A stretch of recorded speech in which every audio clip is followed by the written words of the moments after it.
Matters workshop. We're really excited to have everyone here today as part of the Making Marks KW digital program. So this program has run over 3 weeks and has been a celebration of the Making Marks Kuwait cultural exchange that we ran in partnership with British Council Kuwait from 2019 up until now. We were working with 4 UK artists and 4 Kuwaiti artists on a fantastic program focusing on the themes of international collaboration and exchange, where the artists visited the respective countries and then were commissioned to make new work. Due to COVID and to the lockdown, we were able to pivot the final group show into this digital program thanks to the British Council and their flexibility.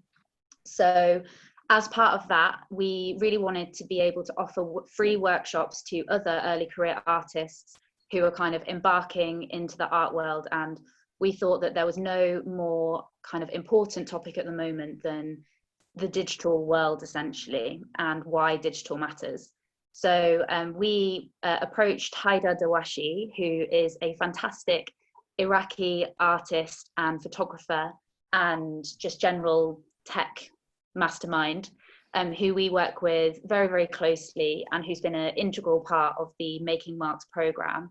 So as well as coming with us on both trips and creating short films of the entire experience, which are available to watch online and recommend that you do so, we've worked really closely with him on everything from building websites, including the upcoming Making Marks website. And he has done loads of different workshops and talks in different educational establishments in the UK, different universities and everything. So we're really excited to be welcoming him here today to deliver this Why Digital Matters workshop.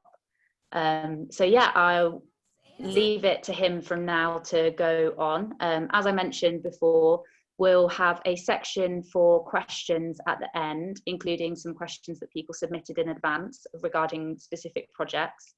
If anyone does have a question, yeah, please put it in the chat box and we can save it till the end. And otherwise, I'll leave it to Hydar. Thank you very much, Becky. Thanks so much. Yeah, it's amazing to be invited, amazing to be working again with the Arab British Centre. It's been a great couple of years of collaboration, from Making Marks to Awards for Culture and all of that. So thank you all, and thank you all for joining as well. Just to start with, this kind of presentation, I've been doing it for the last 8 years of my career, to present, to show art institutions and our organizations the value of having a digital presence or an online presence, and how to curate and art projects online. And it kind of, in a way, COVID-19 came as a confirmation that everything I was saying kind of was true, in a way, that we all need to use the available online tools to assist us. I'm not here to convert you all into robots and avatars and all of that, but to show that the technology is there to assist us, not to replace us. So we have to just think of it as a platform that we can show our work, we can present our work, we can collaborate and all of this. So I'm going to start with the presentation. I'm going to go through different sort of things. If I'm talking slow, or if you need anything to be repeated or said in a different way, I'm more than happy for interruption through a chat box or in any other way. But ideally, I will go through the presentation and then we'll have plenty of time at the end for questions and discussions.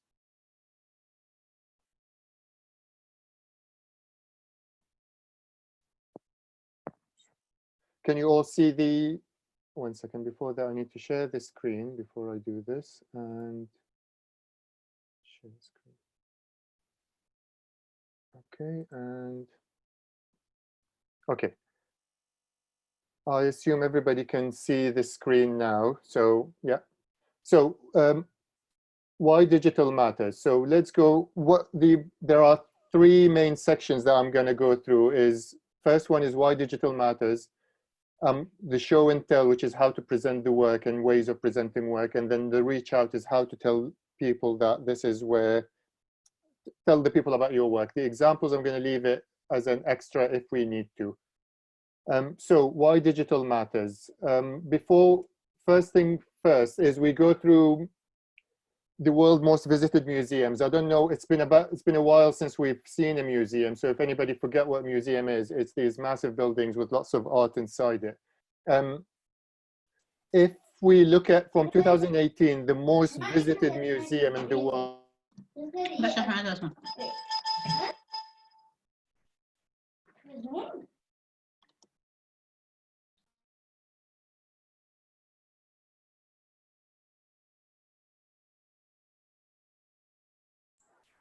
Sorry, we for some reason, Hydar, you are muted. Oh, sorry. Can you unmute yourself again? It says the host muted me. Yes, I muted you by mistake. I'm so sorry okay, about sorry. that Yeah, because okay. one of the microphones came on, so I do that's fine. apologize for that's that. Fine. Okay. Sorry. Yeah. Can you hear me now? Okay. Yeah. Yeah. Okay. So the most visited museums in 2018, we had the Louvre, which has the highest number of visitors of 10.2 million visitors. So it's kind of a massive number. And then you get China, 8.6 million. And then if we go to the Vatican, 6, and then the British Museum, 5.8. So it's kind of large numbers of visitors every year. 10 million visitors for a museum is quite a massive number. If you look at specific exhibitions, the highest visited exhibition was in 2018 was the Diane Arbus at the Smithsonian's in Washington. So that's 1.6 million visitors for one exhibition. This is the kind of the total, but also you can look at the daily visitors of 11,000 people per month, per day, visiting one museum, and that's one exhibition. That's in Brazil. So it's kind of a massive number. There's a massive number of people who actually go to exhibitions, go to museums. 10 million for the Louvre, 1.6 million for one exhibition, the Diane Arbus, over a period of about 8 months. So it's sort of a big number. So if we compare these numbers to the population of the world, there are 7.7 billion people in the world. 4.54 billion internet users. So 60% of the world population have internet access. 3.8, which is just under 50% of the population, are active social media users. So how does that number of visitors in a museum or an exhibition compare to that? So if we look at, this is a sort of an amplified image of the 1.6 million visitors who visited the Diane Arbus exhibition. If we want to put this in perspective, this small white dot is the 1.6 million. How does that compare to the number of people who have internet, who use the internet? So if we zoom out, we will see this is that little dot in the center, which is kind of invisible, is the 1.6 million compared to the 4.5 billion people who actually have or use internet, use the internet. If we zoom even further, that's compared to the 7.7 billion, which is the population of the world. So if we now look at how many people visited one exhibition compared to how many people potentially could see an exhibition online, it's absolutely minute. It's very, very little. So I'm trying to say here that by being online, you open up to a lot more people who potentially can see the work that we present and we show online. Online is kind of, I'm not saying that everybody can see it, but anybody can see the work. It's available, it's free access. I've inserted some quotes in the middle just to remind myself that I have to drink water. So I'll leave you to read it while I have a sip.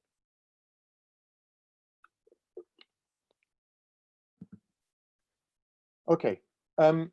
Not only the amount of people, that there are so many people using the internet and using social media, but also the number of people who use the internet is increasing. So in the past year, between 2019 and 2020, January 2020, the number of people worldwide using the internet has increased by 7%. And the number of social media users has increased by just under 10%, which is a lot more than how many the population of the world has increased, which is 1%. So the number of internet users is increasing a lot more than the population of people. Over the last 5 years, the increase is also steady from 11%, 13, 5, 13, and 7%. So that number of people using the internet over the years is increasing. If we look at the Middle East, so since we're kind of working on an exchange program between the Middle East and the UK, in the Middle East, the number of internet users is 70% of the population. So it's 10% more than the global internet users. So there's a lot more people in the Middle East who use the internet, and also a lot of people use social media. And that number is increasing a lot, even a lot more than how much the global internet users are increasing. So the internet users in the Middle East has increased 14%, which is double what the global internet users has increased in the same period. And if we break down into countries globally, we find that the four top or five among the 5 top countries that use the internet are 4 countries that are based in the Gulf region, which is what Making Marks is a sort of a project that kind of focus on: Kuwait, Qatar, the Emirates, and Bahrain. So it's an important, if anybody wants to work with that region, with the Middle East, have to know that there's the internet uses as kind of a major part, the internet has a major role in people exposure to art and to any kind of outside or any kind of culture from outside that region. Probably also as well, because not mainly for Kuwait and Qatar and the UAE, but there's a lot of countries in that region. It's very hard to get a visa to visit the Europe or America or other countries. So the internet is kind of works as a sort of a breathing space for people to see what's going on outside of the region.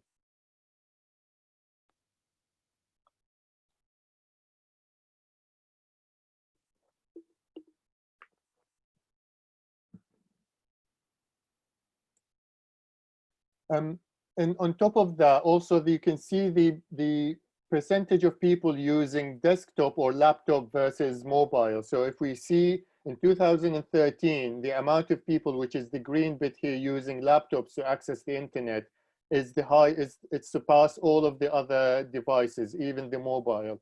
But as we go on up to 2018, the number of people using laptops to access the internet is decreasing, while the number of people using their mobile devices to access the internet is increasing. So it gives us an idea that if you want to do anything online, we have to accommodate for the mobile or the smartphone as a device to access the internet. So anything we do have to be tested and make sure that it works just as good on a mobile device than it does on a laptop or a desktop. It's not only the number of people using the internet is increasing, but also the amount of time people using the internet is increasing. So in the past year, people spent 6 hours and 43 minutes on average online.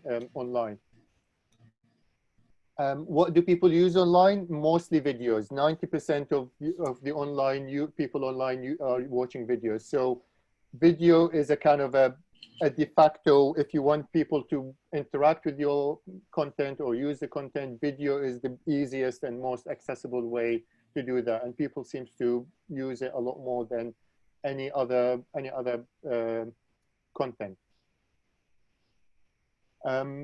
Number of people using social media is increasing as well. So it's not just the kind of the people using the internet, but the social media. And by 2025, it's estimated that 4.4 billion people will be active on social media, which is the same number of how many people are online at the moment. I mean, that in the past year. The amount of time people spend on social media is increasing, so that's something we have to be aware of as well. And we kind of it's a way to disseminate the work. It's not the main space for people to use the internet or content, but it's one of the increasing element of spaces for people to use the internet.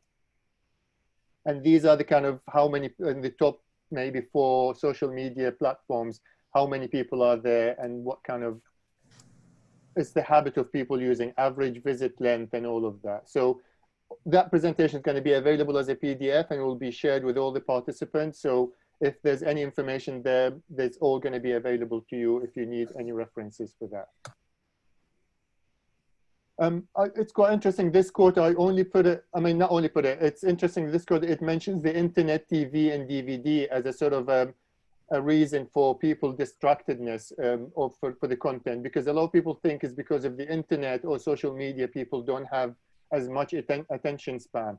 But actually the discussion around the short attention span has started with the invention of the remote control for the TV. Because once people started being able to change channel while sitting on their chair or sofa, that's when the attention span started being sort of shortened and shortened. So the internet is not the main factor for the short attention span. TVs and DVDs and the fact that we can rewind and forward content, that changed our habit of how we watch media. So now that we know that most people are online, we're just going to see how to present the work online and what sort of methods to do that. So I'm going to just go through a little bit of his kind of a story of how my website has developed from when I started as working full-time as an IT engineer, doing photography as a hobby, up to now working full-time as a photographer, filmmaker, and all of the different things that I do. So in the beginning, there was an ugly website and business card. So the first thing anyone kind of, if you want to serious about what you do, make a website, make business cards, and that I am assuming that you already have great work to show. So that's the early website when I was an amateur photographer. So basically what I had, just to show a portfolio, like selection of section called the identity. So, and kind of like more of a portfolio, photos of London, travel is very kind of amateurish categorization of the work. And a business card that says a photographer, even though my day job was a technical engineer for Microsoft. So it's just kind of a way, it gave me a way to kind of introduce myself to people. After a while, the idea of the portfolio wasn't enough because I was going out photographing a protest or an event or something, and then I wanted to show a story of what I photographed, rather than just one best image that I can put it in a portfolio. So then I created a section for news, and I started creating these kind of a blog style back in 2018. Kind of each section has select pictures for whether it's a gig or a trip that I did or a protest or anything like that. Then after that, I realized that website wasn't good enough. It was ugly. The background was ugly. It didn't work. So then I moved into something a lot more cleaner, a lot more sort of, it looks a lot more professional. Even though I use that sort of, now it's ugly orange color, but at that time it was very popular and every website had used that color at that time. And it kind of just show you that use something very simple and basic. Don't follow trends in the website because it will age quite quickly. But that website sort of, the style is simple. The homepage has one image, like a slideshow of images, and then it has a commission section, which shows some of the, at that time, 2011, I was working as a photographer. I started being commissioned to do photography jobs. So I had a section for commissions. I had a section for projects, which is, for lack of other name, is the kind of self-initiated projects or self-produced projects in a way. So, and that kind of, and also you can still see there are some amateurish projects that I had about dogs or London Rain and things like silly things like that. So it was still kind of amateurish, but I was starting to becoming a bit more professional in the way to show the work. My business card also has evolved and developed into something slightly more interesting. At that time, because I wanted to say that I also know technology, having a master's degree in electronics engineering, having worked 10 years in IT, I wanted to say that I'm an engineer as well. So I kind of put that QR code. At that time, not many people knew what it was, but it was just kind of a statement that I understand technology. And if you scan that code, it will save all of my contact details on your phone as a V card.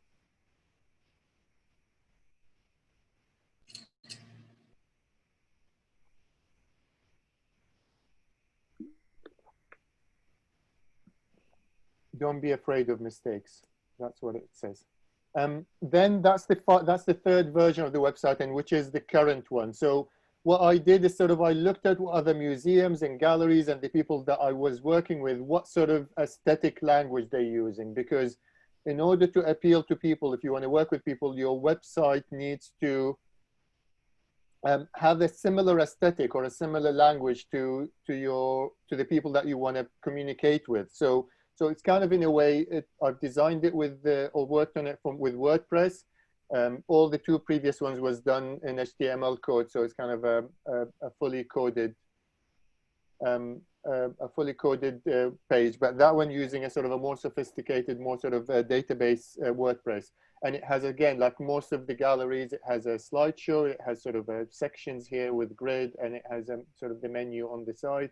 Join the mailing list on the left side, top left side, which I'm going to talk about it soon. Again, the business card has evolved with it slightly. I included my social media handle in the card, and an advice for social media: try to make sure that your handle is the same in all of the platform, because it makes it easier when you share content between Instagram and Twitter and back again, all of that. So that's the final version, which I'm using now for the website and the business card. Again, I have a project section, which is a self-initiated project. It has a grid, it has images. You can see more or less what the project, the main image, and then again, a commission section. And then also what I have, which is really good with the WordPress website and having a website, is I have the kind of a catalog, which I have a tags. If I click on film, for example, it shows me every single project that I've done that is a film. Photography, anything related to music, anything related to performance art, and so on and so forth. Also, people can see the projects and jobs that I've done per year. So if you click on any of these years, it will show you all of these projects that I've done in that year. So it's kind of a way, it's easily archived, it's cataloged. People can easily find things, and also there's a search. People can search for any word, and then they find the related sections. Also, the other thing that I have in every project, when you look at the project, at the bottom of every project has a see also, which is, if you like this, you might be interested in this as well, which is what's called the YouTube effect.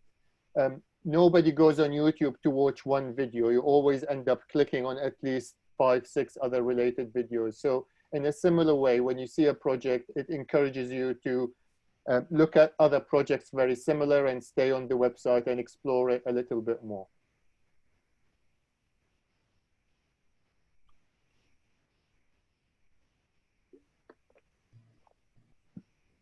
The other advantage of having a website done professionally with a proper tool like WordPress, you can use Google Analytics, which gives you analyzes how many people use the site, when is the peak and when is not, and how do they find it, whether directly or through social media or through organic search.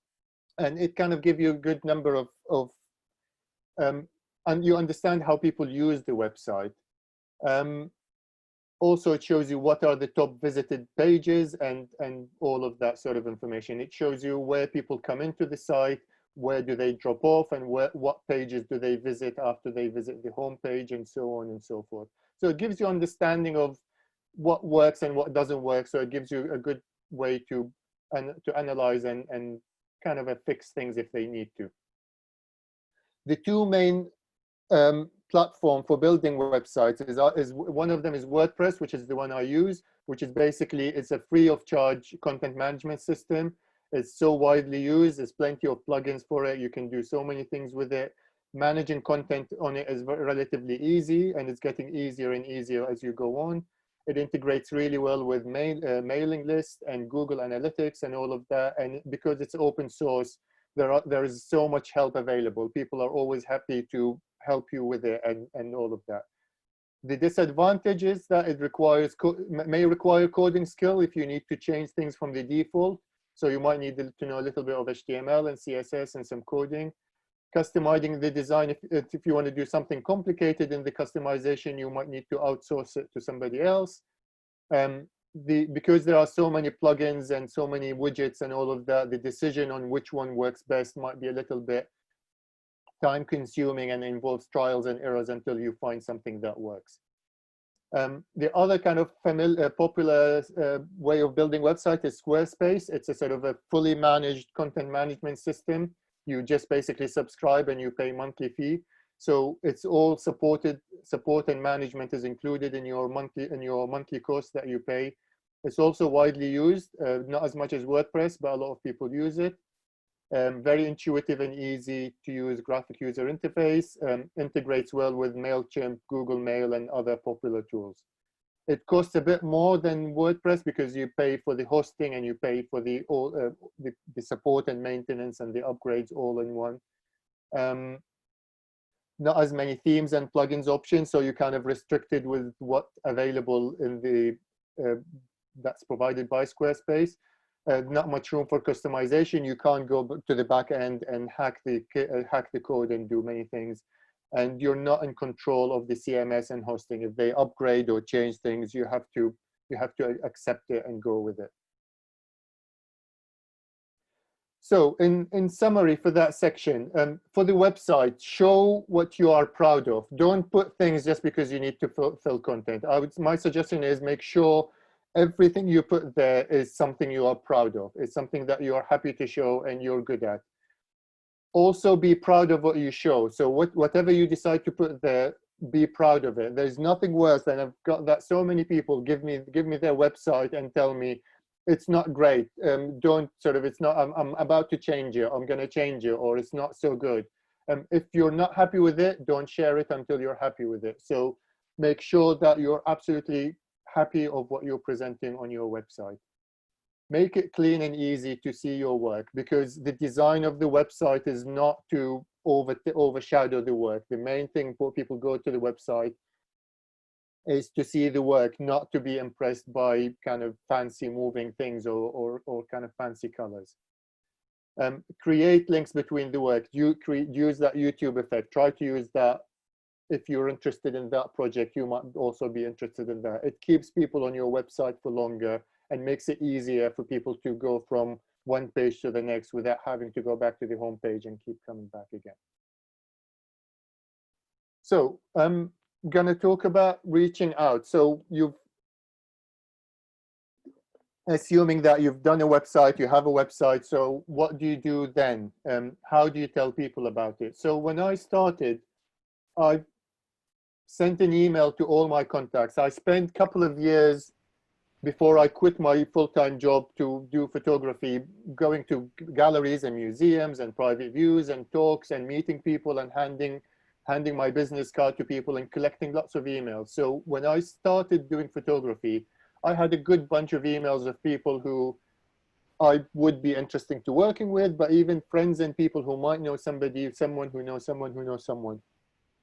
So what I've done, I've sent an email to all of my contacts saying, I just wanted to introduce you and telling you that these are now that I'm working as a photographer, these are the services that I can do. I can photograph events, conferences at that time, performances, shots, headshots. So made it clear that what are the things that people can commission me for and can hire me for.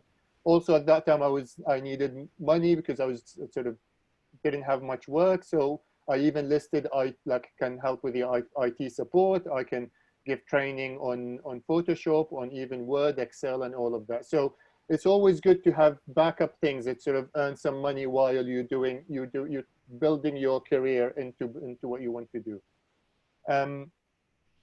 Out of this email, which I sent on the 13th of May, on the 30th of May, I received an email from an absolutely amazing artist that I've met about a year before that. No, actually less than a few months before that. And then to say, that she's working on a project and they're looking for a photographer. Would I be interested in that job? And immediately I said yes. She recommended me to the gallery she was working with, and I was commissioned to what would have been my first ever sort of art performance job that I've done, all from that email. Another outcome from that email, I received a call from a friend who was at that time working as the event manager for the Picture House cinemas in London.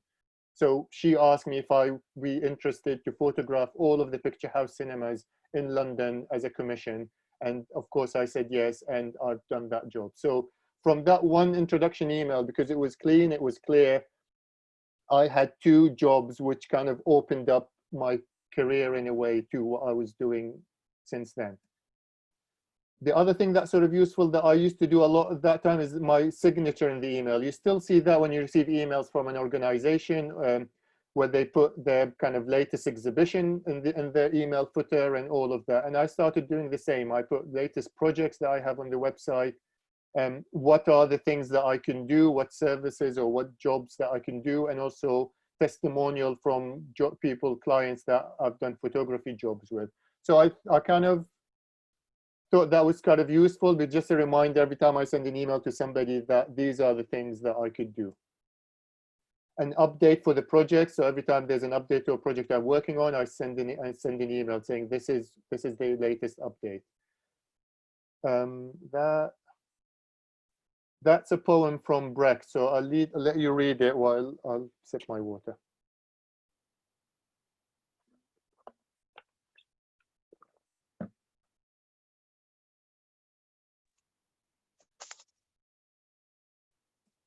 Okay, so then I moved from sending an email from my email client into MailChimp, which is a lot easier because with MailChimp, you can design the email better, and all of the emails go from the MailChimp server rather than from your mail server. So you're less likely to end up having your email being classified as spam. So the other thing also I did from the first mailing list that I did, again, the same thing. These are the projects that I'm working on, and these are the services. How can I help you? The things that I can do. I've only done this for the first 1 or 2 emails, and I stopped doing that once I had enough work that I don't need to do that anymore, because it was clear from the emails what jobs and what work that I'm doing. The other useful thing with the newsletters with MailChimp is it also gives you analyzes the email. It shows you who opened the email, where do they click, where do people click, which links, and where is the kind of the link map, and whether they clicked on images or the hyperlinks and all of that. So it's a good way to understand what people click on and what people who viewed the email and who not. That's a sort of an example of a newsletter that I've sent. So basically the projects that I'm working on and the kind of films that I've done and news, whether any sort of education things and all of that. One of the good thing about the newsletter is, for example, when I was making a lot of clients who knew me as a photographer, then I started making films, and then all I did is I send a newsletter saying I've done this film. So some of the clients that knew me only as a photographer, they realized I can now make films. So they started emailing me, commissioning me to make films as well. So it kind of is a good way to tell people I can do this as well as what you also know me to do. The Christmas wrap up. So a sort of New Year, Happy New Year sort of email. At the end of every year, I send a newsletter that kind of summarizes highlights of the year. I find that newsletter the most useful. A lot more people open it and click on it than during the year. Maybe people have more time, maybe because it's more personal, it wishes people a Happy New Year, maybe for any other reason. But it's always find it useful for me as well to go through the projects that I've done in the year, and then it gives me a good sense of my achievement in that year.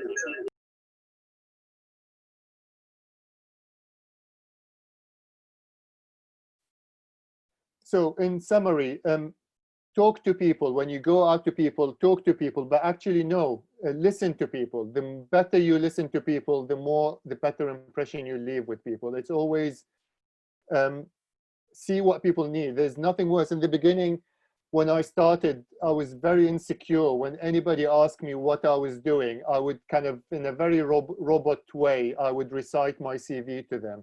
And that sends people away from you as quickly as possible. Just sort of touch base with people, and then you can always tell them what you're doing later on in an email or in a follow-up chat. But when you see people, just listen and see whether there is something you have that you can offer them, not whether they can hire you, because it's more important that you fit in what they want rather than you just sort of tell people what you do. Ask for advice, not for a job. I find that really useful. If I want to work with people, is I don't email them to say, do you have a job for me? I email them, say, I have an idea for something. Sorry, go back. I have an idea for a project. I want your feedback on it. So, and then it's easier to meet people that way, because there's no threat. All you need is actually you make people feel that your opinion matter. I want to talk. I want to hear your opinion, and that has a number of times have given me big opportunities to work with organizations that I wanted to work with. Think of projects and not best of images, because projects can show your approach, the narrative, your thinking, your persistence, your dedication, your reliability. It shows kind of your train of thoughts on how you think about a project, and how you approach a problem all the way to the solution.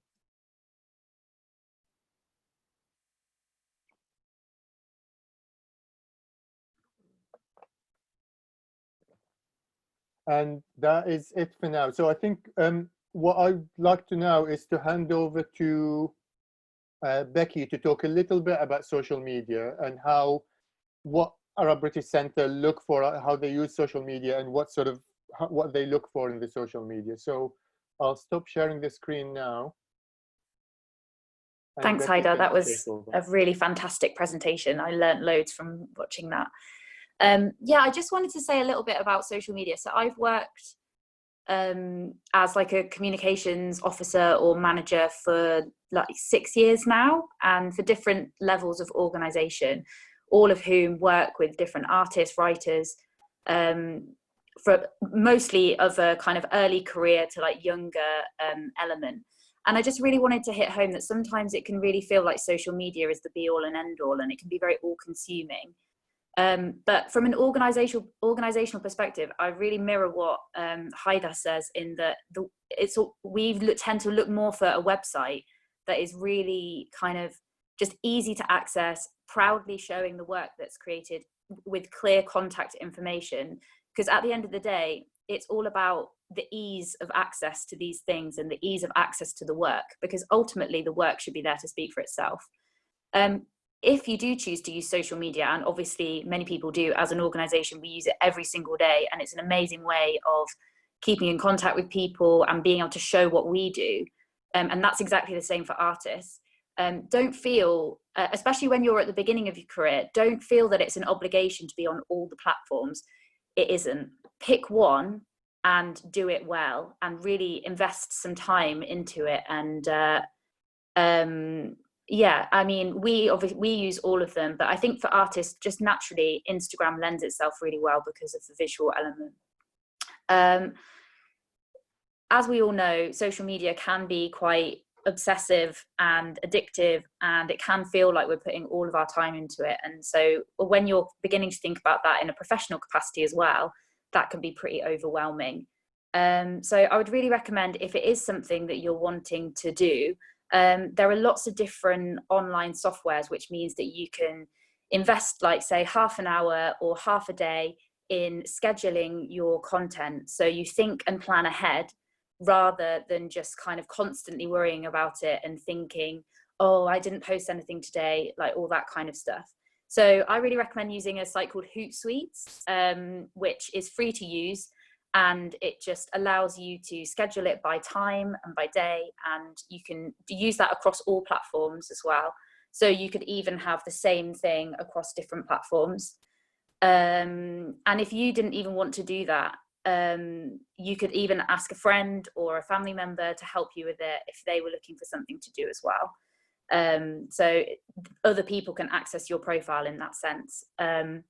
one thing that we really look for when we're working with artists and looking on their social media or on their website, particularly on their social media actually, rather than their website. So if you think about the website as maybe the place more for work, and social media as a way to show your process and get behind the scenes, I think that's one of the things that we really love to see. And just all common sense really. And many people will know about using the link in your bio as a way to your website and to kind of reach out to beyond the social media constrictions onto your really professional website. And there are things called like Linktree, which means that you can have numerous different links that people can access through the link in bio on Instagram. So I appreciate that was all very simplistic, and a lot of people, particularly who are younger or who are very social media savvy, it's probably just a very, very simplistic instruction. But I just wanted to really kind of consolidate what Hydar said, which is the website and having that kind of professional face online is something that we also as an organization really value and think is really important for emerging artists. Yeah, that's all I have to say about that. Thank you so much, Becky.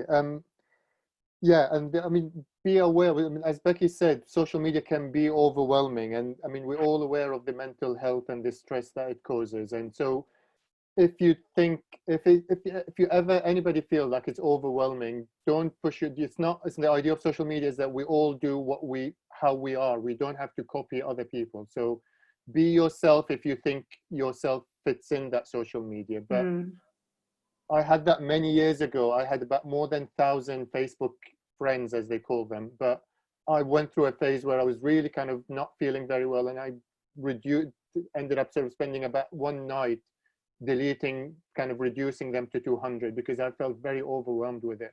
And so now that's why I didn't want to talk about social media, because I use social media, but I don't use it in the way that everybody expects me to use it. So I'm not a good advocate to how to use it, because I can't show you on my social media that this is how you should use it. But be aware that there's no one way of using social media. It should reflect your personality. It should reflect your thinking. But also keep in mind that it needs to also show your work and your process in a sort of a good way.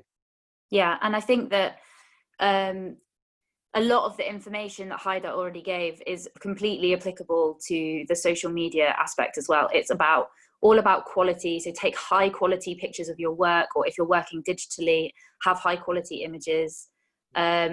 Keep text short. Again, it's people are really looking for images and video, and yeah, it's all very self-explanatory really if you already use it. But if not, there are loads of really great resources online, and we can send them with other information as well after the workshop. Okay, thanks, Becky. So we can have questions now. I still have some. I can show examples of online projects, but I think I'd rather have questions if anybody wants to discuss something or have a project that they want to discuss and how to present it online. So if anybody, Becky or Amani, how do you do that? So we had one question come through already. Shall we start with that one? Yeah, shall we start with it? So I'm very sorry if I mispronounce your name, is Priyanjali in the meeting in Zoom? So maybe you can, She's here. Yeah, you can unmute yourself. Yeah. Do you want to ask your question so everybody knows what it is? Hi, yeah, thank you. Thank you so much for the presentation. It was amazing. My question is about what would your advice be on how to work with projects that are sort of parallel? I'm working on a project with another artist. So I'm in India and my friend is in Colombia, and we both are working on sort of this parallel visual art project. So we're struggling with trying to like present it online. We're trying to pick our platform. So how do you work with, collaborative work that is parallel? So my understanding is that you're working separately, but you just want to present it in a collaborative way. a lot of the themes and the sequences that we work on are similar, but we use different media and, Yeah. you know. So you're producing your work and they producing their work, and then you just want to present it. Get it read parallelly, correct? Yeah. So I had a few years ago, somebody working at the Tate in Britain. She was creating a new education resources. So she picked 8 artists to kind of find how they work, so that she can create a learning resource from each artist that she can use for young people. When she asked me, she said, "Let's meet up and talk." And I said, "No, let's do the conversation over Snapchat." So we ended up having an hour of Snapchat. I do a Snapchat, put it on a story, and then she would reply in another Snapchat and story. So ended up creating 2 stories, one for her, one for me, but they're kind of more one responding to the other. I did as an outcome of that, to put it together, I created a video, and I can share with you the link to that video. It's on my website. That created a video where her story and my story, and then you can see how that kind of conversation was done in between. So one way is, if it's a sort of a time-based medium that you're working with, a video is a good way, and you can make it as a more of a either split screen, or it could be more of this kind of more sort of in the montage or in the edit. You can do that. Alternative way there is, I'm just going to share the screen to show some of these. Somebody's asking about the, you'll get, can you get, yeah, so you'll get the link to all of these resources.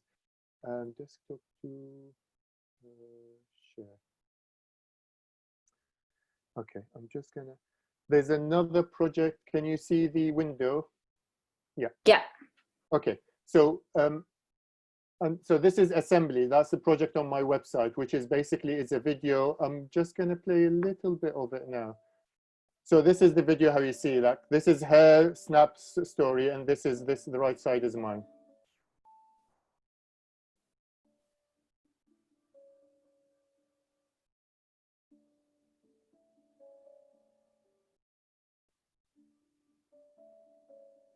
So you can see that kind of what she asked, and then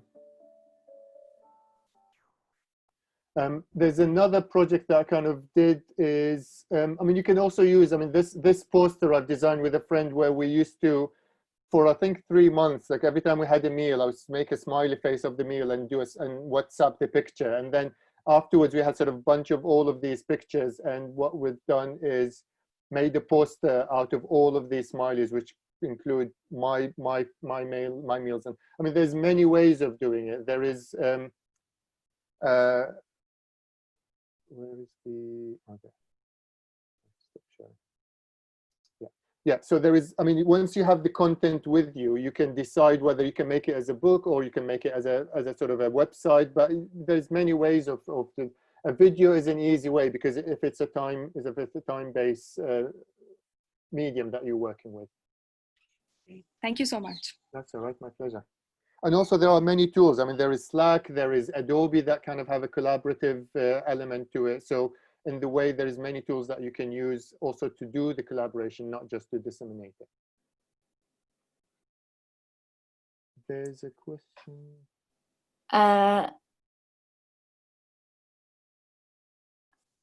Sorry, I'm on my phone, so it's quite difficult to, I've been having lots of connection issues. No, I'll have a look at it in a second. With the irony of why digital matters.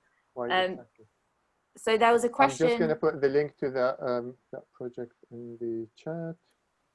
Yeah, brilliant. Sorry, go on, Becky.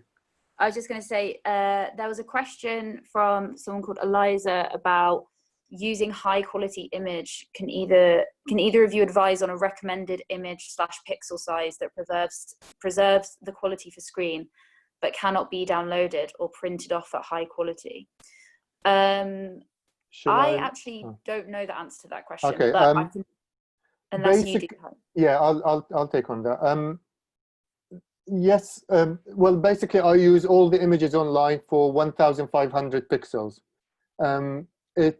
People can still print it large, but I mean, depends what do you want to prevent? Because if it's an artwork, then people printing it in an A5 size is not going to make it an artwork. They're not going to go and sell it So I don't care that much about this.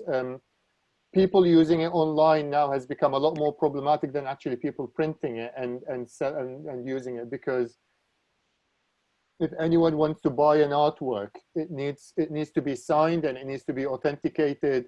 If they're going to sell it for £10, I mean, that's nothing much about it. It will obviously be a ripoff. So I don't care that much about it, because especially now with new computer screens, they have higher resolution than before, because it used to be before they tell you make the image 72 dpi and let's say 800 pixels, but now a lot of computer screens are 220 dpi. So if you really want people to see your work in a really good quality on their screen, you have to kind of compromise a little bit with that. So all of my images that I put online for my website is 72 dpi on 1500 pixels, the longest.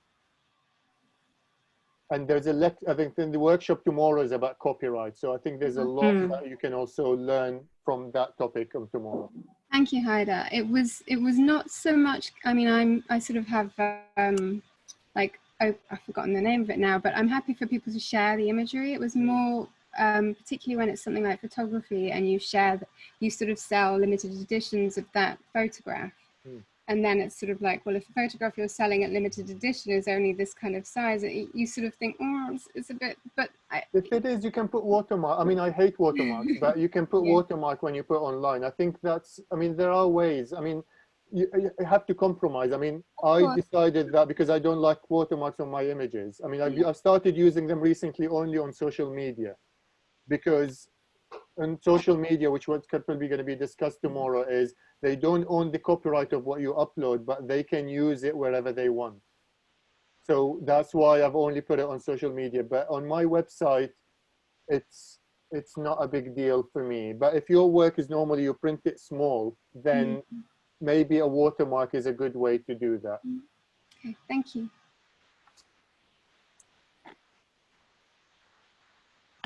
So we had a question come from Caltha, which was, are hashtags actually useful to use? I worry that it seems like the person is trying too hard to market their work, not that there's anything wrong with trying hard. I think that, yeah, hashtags are useful to use, because if people, on Instagram in particular, if people are using the discover function, people will be searching for things and it will come up on there. However, I do think that you can kind of begin to narrow them down as you go, and begin to, just through your own research, begin to see where you would place your work within that situation and begin to use those hashtags. For example, as an organization, we don't really tend to do too much hashtagging, but one way that we do use it is kind of like creating a portfolio of your work. So if you're that can then be, for example, on Twitter, like if you're using, for this program, everything is under hashtag making marks KW, and it means that if someone clicks on that hashtag, they can see absolutely everything that's been involved with that project. So as well as using kind of general hashtags that might direct people to your work, if you begin to create your own kind of individual hashtags, it means that people can also begin to follow a particular strand of your own work or a particular project. And with regards to the trying too hard thing, I would say just try and keep it as clean as possible. So if you have a gap between the hashtags and your main body, I think that is a way of keeping it looking clean. But yeah, I hope that answers your question, Caltha. Just to follow up on that, Kauthar, I've met somebody recently she's a model scout she looks for people like not professional models on Instagram, and basically she said what she does is she searches for, let's say she wants a dancer who's Asian, she searches hashtag dancer Asian, and she kind of, that's how she finds people. But again, if you use a very popular hashtag, you end up lost in a sea of other posts. If you use a very like made up hashtag, like this is a hashtag that I've made which nobody else uses, then nobody else is going to search it. So it's kind of you have to find a compromise between them. But hashtag is the keywords. If you use them, it's easier to kind of search on it later on and all of this. If you're creating a project that has a specific name, it's good to have a hashtag, because then you can at least use that hashtag as a way of packaging or categorizing that work. There's a question here from Noor. To what extent should aspiring rising artists depend on social media to market their work? Everything around us is running at a fast pace, which makes social media much more accessible than a website. How can we keep the right balance between sharing our work on a website versus social media without compromising the value of what we do as artists? On your website, you are in full control of the content. You can decide what you put in the top, what you remove later on, how, and also as I showed in my website, I have category, I have tags, and I have sort of archive and all of that. So when people visit your website, they're only looking at your work. Nobody's competing with your work when people are on your website. You can easily find content on your website. I challenge anybody now to find a post they put on Facebook or Instagram that they put 3 years ago without spending at least 3 hours scrolling through all of the history that you've done. There is no easy way other than Facebook or Instagram itself telling you, you need to remember, they remind you, they become, I mean, you don't want the technology to be your memory, because that's the way they do. They just remind you of the thing they think you should remember rather than you going in and just searching. So it's easier to find all the content on your website. It's easier to archive it, catalog it, and also you're in charge of it. You're more in charge of the layout of your website, so you can present your work a lot better on a website than you do on a social media. You can choose how to present it, whether as a grid or as a sort of a slideshow or anything like that. So there's much more advantages of presenting your work on a website. Social media should be only the chatter, the talk, the conversation, not the main body of your work. If that kind of answers you, Noor, if you have any follow-up, you can type it as well. Do you believe in purchasing expensive laptops that makes less time in rendering images? Yes. I'm a believer. Whenever I buy a laptop, I always end up buying the highest spec laptop that I can afford at that time. It does make a difference. Rendering a film in 2 hours in opposed to 5 minutes, it makes a massive difference to your workload. First Apple computer I had was an old one. It used to be every action I did in Photoshop took about a minute or two to make, and it made editing pictures a nightmare rather than a joy. So I do think whatever money you put into it, you'll get it back in your time. The other thing is buying the toppest spec laptop that you can afford means that your laptop will last a lot longer. The laptop I'm using now, it's from 2013, so it's 7 years old, and it still functions really well. Because at that time I spent about £4,000 to UK pound to buy it, and it still works very fast and good enough for me. So I do think, but don't break the bank. Go as far as your budget allows you. For your self-initiated projects, do you usually share it on your website, social media, or do you have it exhibited first? Mariam, everything I do is for the website. I do believe online is a more democratic platform than an exhibition. If an exhibition comes out of it after that, I'm happy to do that. But for me, the online audience are the top priority when I do a lot of the work that I do. I just find it more interesting. I don't know. Maybe because I sort of studied computers and engineering, I find it more sort of a fun, more fun medium for me to play with. But there's a lot of artists who kind of wait for a project to be exhibited and then they put it online. So it depends on you. It's a completely your own sort of call on this.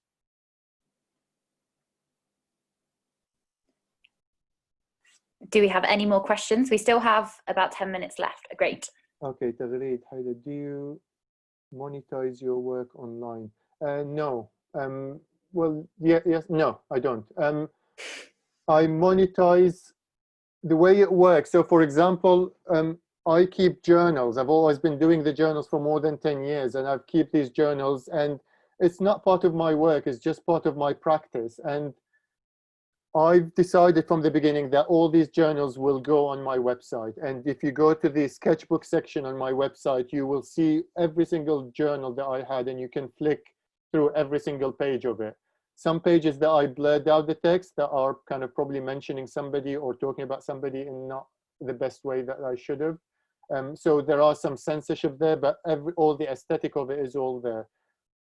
It's never something that I thought about as an exhibition or as a work. It's just kind of part of me showing the process of how I think and how I work. Because I have it there, some of the galleries that I worked with, they saw it online and then they commissioned me to run workshops to do these sketchbooks with young people or artists and all of that. So in that sense, if you think of that kind of monetizing, maybe it is. But I've been playing with the idea of selling limited edition prints and doing that on my website, but I've not been too lazy to do that. I think for me, making the work excites me a lot more than selling it. And also I've got the commission work that I do, which is a lot of people think of it as commercial work. For me, that is, I enjoy these work because I work with amazing people like the Arab British Center. So for me as well, these are work that I do that give me joy. It's not just the personal projects that I do.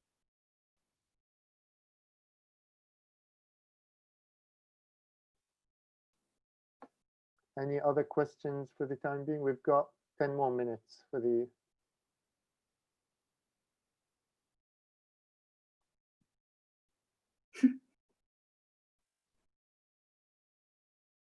How about... But that's no, I don't spam. think that's a real That's question. Okay. I can show some examples of how to present work online. What software do you use? In what way? The editing or the website? Yusra? What software do you use for editing? All of the photographs I use Adobe Lightroom for the majority of the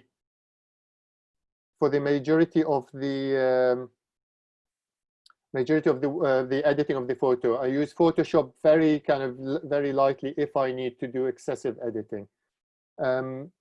For filming, for film editing, I use Adobe Premiere. It integrates well with all the other Adobe platforms that I use. What's the thing? Like I use Blender 3D. Like I use Blender 3D for creating my. I don't do 3D work, so I don't know much about that. Sorry. What are some tips on selling art online? I am a printmaker and primarily make monotypes.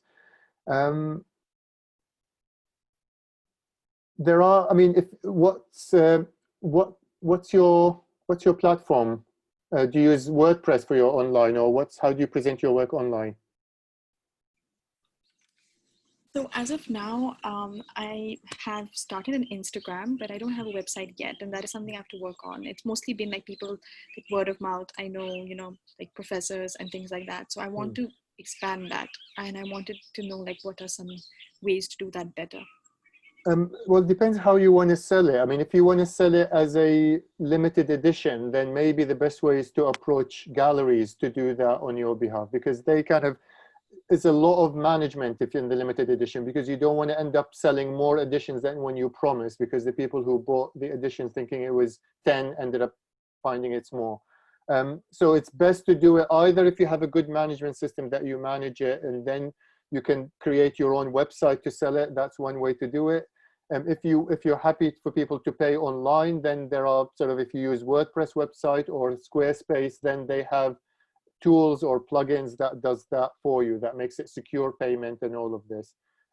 Otherwise, there are platforms specifically used for selling work online, which is you don't have to have a website. You just put it there and your work is going to be available along with other artists that's selling their work. So it depends whether you want to create a space just for your work, or you're happy to be shared with many other artists. But also there's a lot of people been selling recently with the art pledge during the COVID-19 through Instagram. So again, you have to manage it yourself, people buying it, and then they have to pay you separately. there are many ways. I think it's just whatever way you're comfortable with and you feel more sort of safer. For me personally, I don't want to put my work in websites that sell other people's work, because it becomes more like stock images, and I don't want my work to be stock images. So I want to make sure if it ever gets sold, it will be within a limited edition controlled environment. Thank you. That's all right, my pleasure. We'll probably have time for one final question, or yeah, if not. Aside from newsletter, what is the best way to connect and network with other artists through presenting work online, like finding potential? I still think the best way to connect is to go out there, meet people in exhibitions, private views, events, and have a chat. And I think there's the energy of people you cannot get online. It's just because if you're going to connect with somebody to work with, you have to get on in many different levels rather than just your work connect together. So as much as I'm talking about online and presenting your work, there is still nothing better than being out there, giving your business card to people and meeting people and having a chat with them. Otherwise, there are many ways, there are many tools online that you can collaborate with other people, like Slack, as I said earlier, Adobe and Google Docs and all of that sort of thing. What do you use to take pictures of your work? Is a smartphone? I use my picture is already pictures, so I don't need to take a picture of my pictures. But when I document other people's work, I use a DSLR camera, and sometimes if you need proper light to do it, you have to do it. Just make sure the light is even. I mean, the camera doesn't matter as long as you have enough light and the light is even across the whole work, and then you can do a better picture of it. And make sure it's clean and there's not much clutter around it.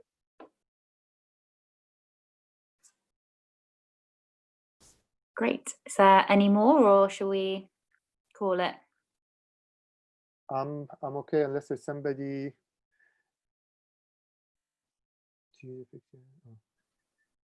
Yeah, I think that's sort of the end of it. Okay. Thank you everybody for listening and for staying throughout the chat, and yeah, good luck with all of your work. And if you've got anything, the presentation slideshow is going to be sent. I'll send it to Becky. She can distribute it if you want to.